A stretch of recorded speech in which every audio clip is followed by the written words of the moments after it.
ज्योती मेटे आणि जरांगेंची बीडमध्ये एका इफ्तार पार्टीमध्ये भेट झालेली आहे। जनतेचं आणि कार्यकर्त्यांचं प्रेम पाहून मी भारावले असल्याचं देखील ज्योती मेटे यांनी सांगितलंय। शर्यतीत उतरायचं तर जिंकण्यासाठीच उतरलं पाहिजे असं देखील ज्योती मेटे यांनी म्हटलंय। शिष्य सांगू शकेल गुरुदक्षिणा द्यायची की नाही असं देखील ज्योती मेटे यांनी म्हटलेलं आहे। ज्योतिताई मेटे आहेत। आज पहिलाच दौरा, जंगी स्वागत।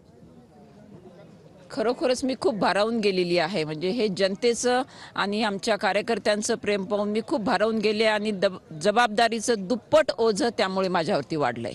तिहेरी लढत होण्याची चान्सेस या बीडमध्ये आहेत। एकीकडे भाजपकडनं पंकजा मुंडे आहेत, तर महाविकासकडनं आता बजरंग सोनवणे। तुमचा निर्णय आल्यानंतर तुमचंही नाव समोर येते। तिहेरी लढत होत असताना कुठलं एक आव्हान वगैरे वाटतं तुम्हाला समोर? नाही, एकदा शर्यतीत उतरायचं म्हटल्यानंतर ती शर्यत जिंकण्यासाठीच उतरलं पाहिजे या मानसिकतेची मी आहे आणि जर आम्ही उतरणार असू तर आम्ही जिंकण्यासाठीच उतरू। जरांगे पाटील आणि दिवंगत लोकनेते विनायक मेटे यांचं गुरु शिष्याचं नातं होतं।